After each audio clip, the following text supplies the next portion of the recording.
you stay where you are. Do not break the stillness of this moment, for this is a time of mystery, a time when imagination is free and moves forward swiftly, silently. This is the Haunting Hour.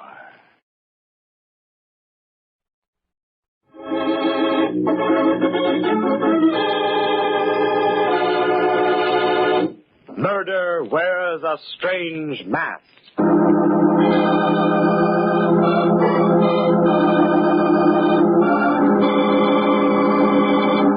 Every highway and byway is destiny's trail, and where it leads and what lies ahead is destiny's secret.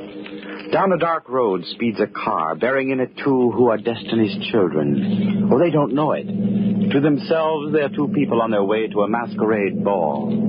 Steve Raymond and his fiancée, Marcia Phillips, heading for an evening of gaiety and laughter. But they are destined to spend a strange, macabre evening in fear. For one of the guests at the masquerade is death. You're rather fetching in your gypsy costume, Marcia. In a moment, I'll be tempted to read your mind. Well, there isn't much I can hide from you, darling. Your womanly instincts are quite remarkable. Especially where Joan Williams is concerned? Oh, now look here, Marcia. I must admit this magician's disguise of mine isn't too effective. For one thing, it hasn't helped me to change your disposition. Steve. But if you will, my dear, please try to check your suspicions at the door. Fortunately, we're not married as yet, and Ben Carter's masquerade promises too good a time for you to spoil. At the risk of being stubborn, dear, I'm curious to know what you see in her. Or perhaps you can tell me why Roy Benson is still madly pursuing her. I guess he never stopped loving her. He was her first husband. Just the same, Steve, dear. If I so much as see you go near her tonight, I might be tempted to drop a potent mixture in the punch bowl. Oh, be careful with your predictions, darling. You're a gypsy fortune teller tonight, and I'd rather not see you proven accurate. That's up to you, Steve. You're a little early with your masquerade, Marcia. Wait till we get to Ben's place. Then you can feed strychnine to Joan Williams and all my other lot.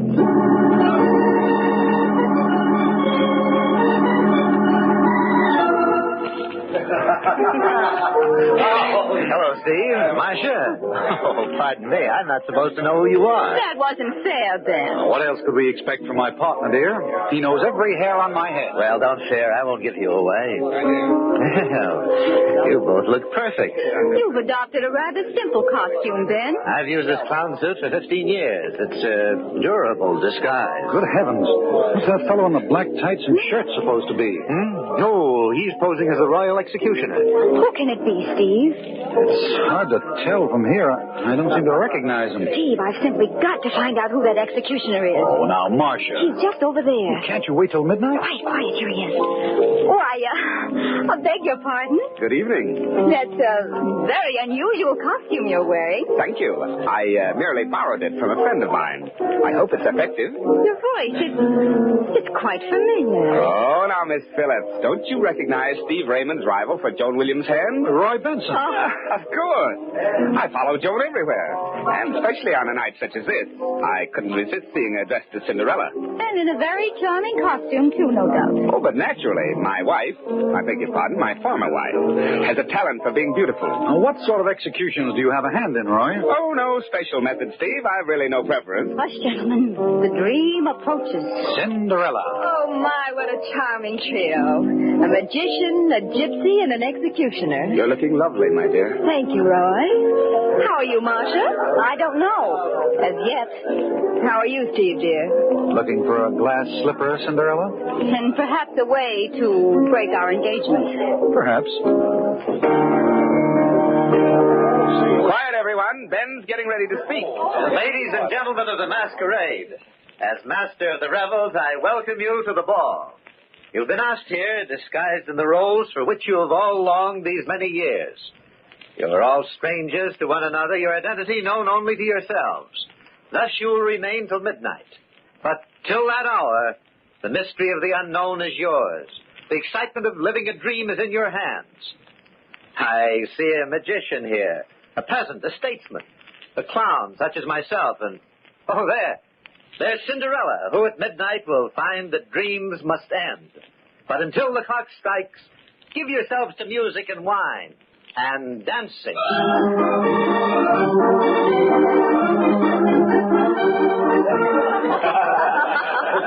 Now, there you are, my friends. The wiles of the sorcerer are many. Oh, show us another trick, magician. No, I must put my knives away now. One more trick, and your eyes will be quicker than my hand. Steve, I've got to see you. Oh, want to know how I did that last trick? Come here, quickly. What's the matter, Ben? There's something upstairs I want you to see. Can't it wait? You had better come now. Whatever it is, you're guarding it like a state secret. Ben, don't look so pale. It can't be as bad as all that. Were you up here earlier this evening? Yes, I think so. Were you in the library? You must have been spying on me. I was there a little while ago. Where are we going? To the library. Here. Here we are. There. In front of the fireplace. No, it can't be. Unfortunately, it is. Joan Williams. Stabbed to death. I don't believe it. It's not an illusion, Steve. It's real. I found her like this a few minutes ago. But how did it happen? I thought you could tell me. What are you talking about? Look at that knife closely. Good heavens. Isn't that one of the knives that you were using in your demonstration tonight, Steve? Oh, you're talking nonsense, Ben. I didn't kill her. Who said you did? Well, you inferred it. Oh, what's the sense of this wrangling? Joan's dead. I didn't do it, but I want the man who did. There's a set of prints on the knife handle, Steve. If they match yours, well, that's the answer. You're pretty well convinced that I murdered her, aren't you, Ben? We'll let the police decide that. I'm going to call them. Well, no, you can't, Ben. You've got to give me a chance first. No? What do you mean? I swear to you that I didn't do it, Ben. Now, you've got to let me find who did. Just a few hours, that's all I need. Just till midnight. All right, Steve. Till midnight, then.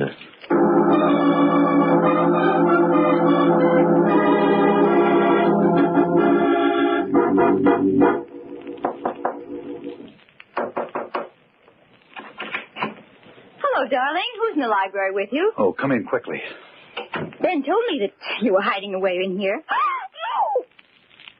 Steve, you killed her. No, I didn't do it. I'm wondering if you did. Don't be a fool, Steve. You can't get away with murder that easily. I had no motive, Marcia. Unfortunately, you did. Does anyone else know she's dead? Ben found the body. And he's called the police. No, he's given me till midnight to find the murderer. Oh, what a complete waste of time. Not altogether, Marcia. Have you forgotten your prediction earlier this evening? That's of no importance. I'll admit I'm glad she's dead. But my wishing it didn't put that knife in her back. That remains to be seen, darling. Let's get it over and said with, Steve. I hope you're guilty. I hope they hang you. You've treated me like a fool. You ask for everything you're going to get. I didn't know you could be so vicious, Marcia. I only hope that I'll be able to testify against you. Thank you, my sweet.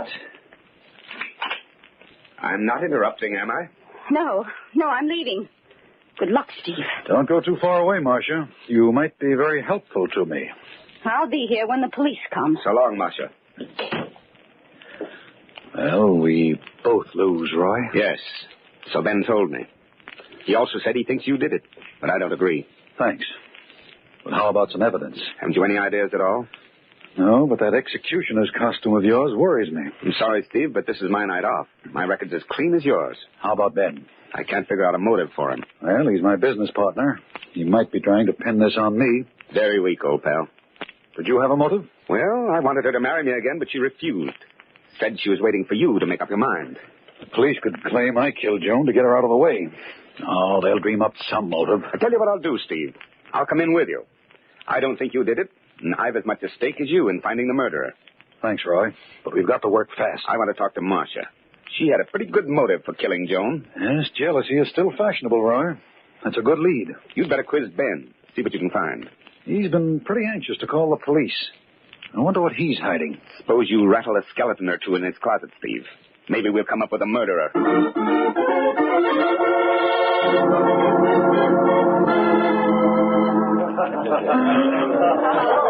Any clues so far, Steve? It's not very encouraging, Ben. Remember our agreement. Midnight's the deadline. You know, Ben, I've completely neglected to ask you some rather important questions. No. What's on your mind, Steve? Well, for one thing, how come you happened to find Joan's body? I'll tell that to the police. Oh, I'm trying to clear myself of suspicion of murder, Ben. Make a very bad debating partner. Why not question Roy Benson? Now, listen, Ben, this is no idle business transaction. You've accused me of murder. You might be decent enough to explain why I should be so certain of your innocence. Suppose I call the police. Right now, Steve, let them settle the question of where the guilt belongs. You promised to hold off till midnight. Very well, then, but you might do better trying to clear yourself than just standing here arguing. Goodbye. Where are you going? I have an appointment with an executioner. Want to come along?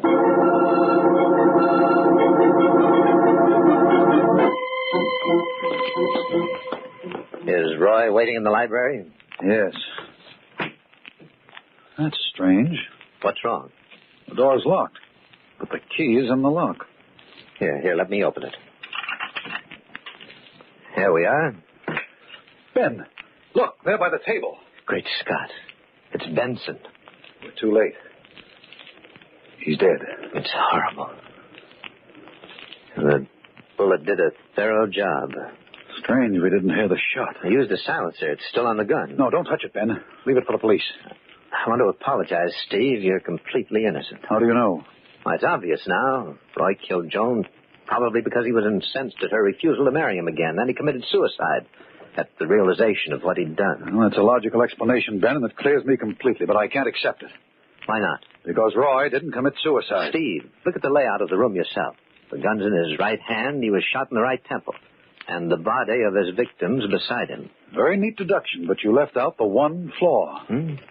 What's that? The door to this room was locked from the outside. Obviously, death was instantaneous. If Roy had shot himself, he couldn't have locked the door from the other side. Yes, you're right. I unlocked that door myself. Yes, Roy Benson was murdered, and the killer must have been frightened away while he was locking the door. Then you're still implicated. But it's a rather gruesome joke on you. Somebody killed the executioner. A murderer has a sense of humor. Fine. Maybe my laugh's coming up.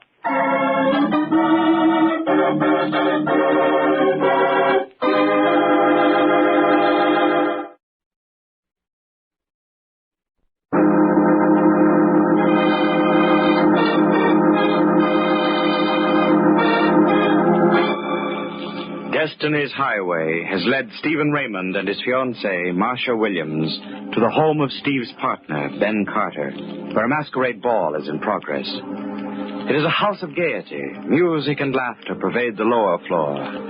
Yes, downstairs there is revelry, but upstairs, death. In the library lie the bodies of Joan Williams and Roy Benson, her ex-husband.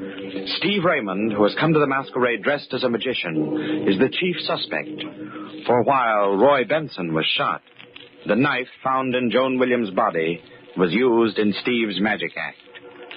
Ben Carter, Steve's host, has promised to wait until midnight before calling the police, in order that Steve might find sufficient evidence to exonerate himself and perhaps find the real murderer. Steve is alone with Ben Carter. They're talking. It's not very far from midnight, Steve.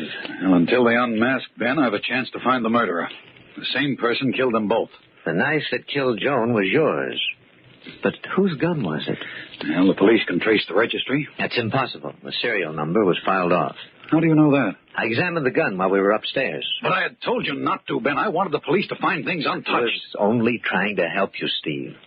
After all, you're the only one on whom the police can build a case. Remember, it was your knife that killed Joan. Well, whoever stole that knife from me killed Joan and Roy. Better use your magician's get-up of yours, Steve, and see if you can pull a murderer out of your top hat. Yes, I'm going back to the party and do just that.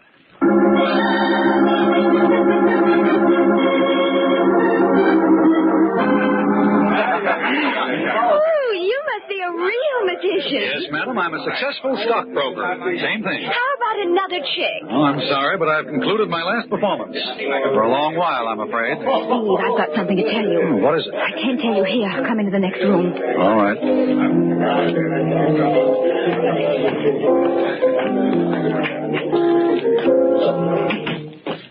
Steve, I think I know who killed Joan and Roy. Good girl. Who? Ben Carter. Are you sure? Practically. I was in the library looking at Joan's body, and I heard somebody in the next room. I turned out the lights and hid behind a large chair next to the fireplace. Did he come into the library? Yes. It was pitch black without the lights, but he had a flashlight with him. He played the light all over the floor as if he were looking for something. Do you know what it was? No, Steve. I was afraid to look out from behind the chair for fear he'd see me. How long was he there? Oh, about 5 minutes. I don't think he found what he was searching for, though. When he left the room, he muttered something about coming back later. Did you come right down here after he left? Oh, no. Right after he left the room, I went to the phone and called the police. Why did you do that? Well, I found the murderer, so it was my duty to notify them. How do you know Ben didn't hear you call? Oh, I waited until he was far enough down the hall. I even kept the lights out in case he happened to look back. How long ago did you phone? Just a few minutes ago. I came right down here to you after I called. I'll have to work fast. Come along, Marcia. I want to look at that library.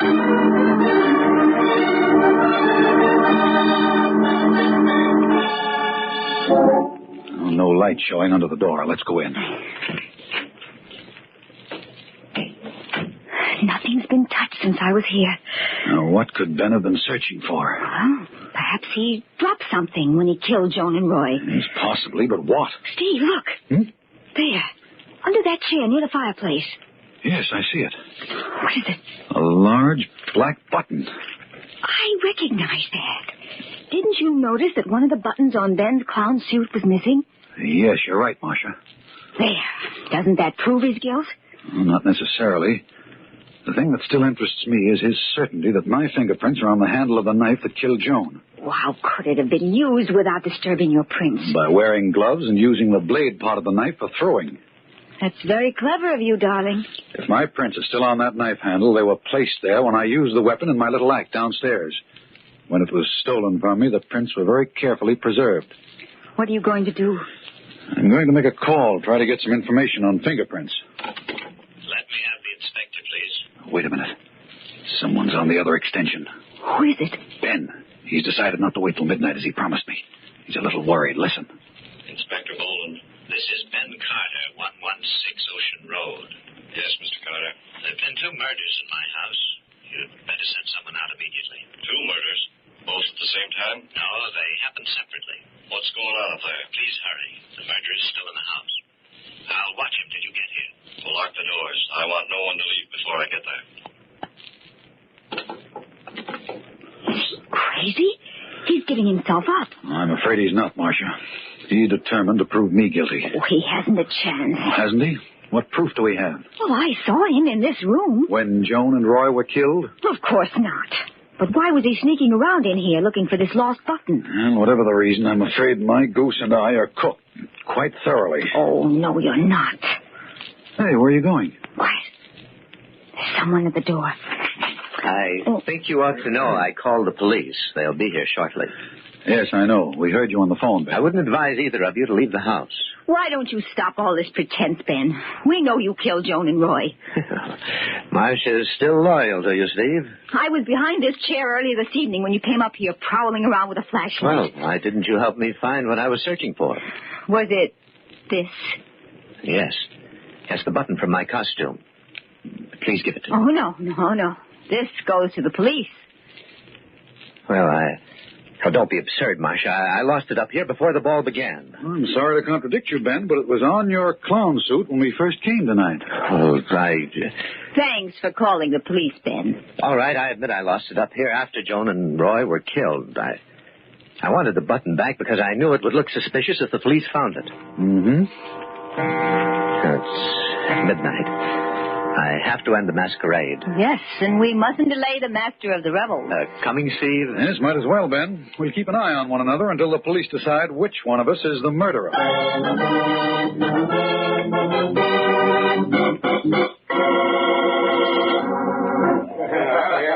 Ladies and gentlemen of the masquerade, the time has come when you must leave the mystery of the unknown and return to the reality of the present. The peasant will become a wealthy man, the clown a respected philosopher, the beggar a statesman. This is the moment. Unmask, please. Ben,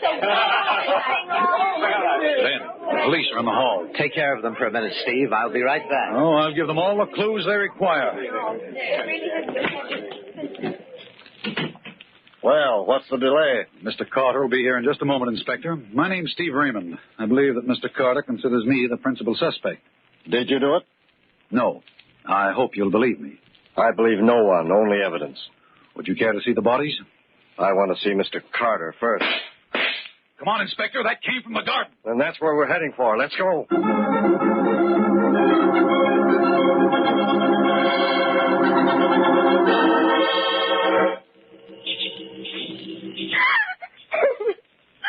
Oh, it was horrible. All right, now, calm yourself. We've no time for hysteria. I was sitting here under this arbor when I suddenly heard someone moving in back of me. I turned around quickly and saw Ben come toward me. That gun was in his hand. What did he say to you? Oh, his face had sort of a crazy look on it. He told me that I was the only one who could possibly testify against him. He came closest to me and brought the gun down as if to strike me. Did he hit you? No, I dodged the blow and I grappled with him for the gun. Finally, I managed to get possession of it. And I shot him. It was the only thing I could do. Let me see that gun, Mr. Raymond. Here you are, Inspector. Will you hold the flashlight, Mr. Raymond? Surely. Now, just a little fingerprint powder over the butt of the revolver. There we are. Now, do you see the impression? Yes, there are two distinct sets of prints on the butt. Just as I told you, Ben and I fought for the gun. Is your conclusion the same as mine, Mr. Raymond? I'm afraid it is, Inspector. Marcia lied in her story. That's ridiculous, Steve. Don't you see the two sets of prints? That's just it, Marcia.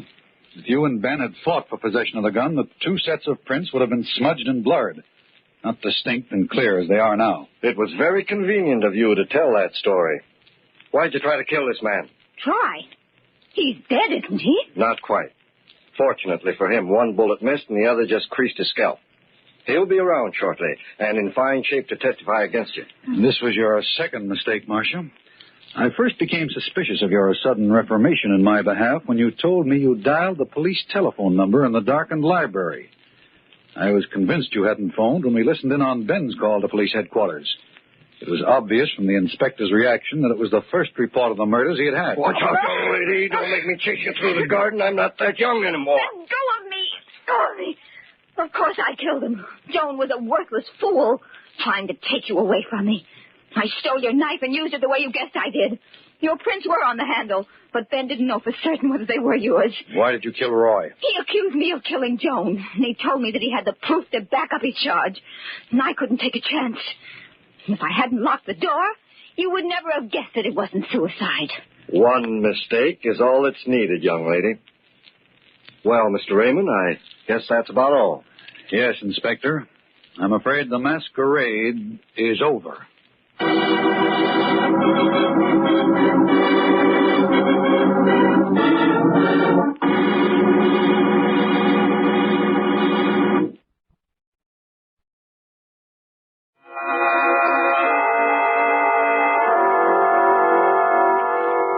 From shadows and stillness, mystery weaves a spell of strangest fascination, charging the mind with doubts and fears. For mystery is a strange companion, a living memory in the haunting hour.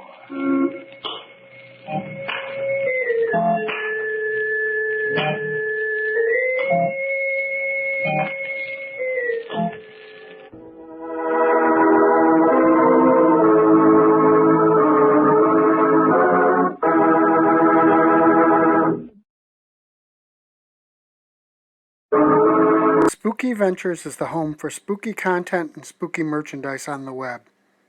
Check it out today at spookyventures.com. And remember, always keep it spooky.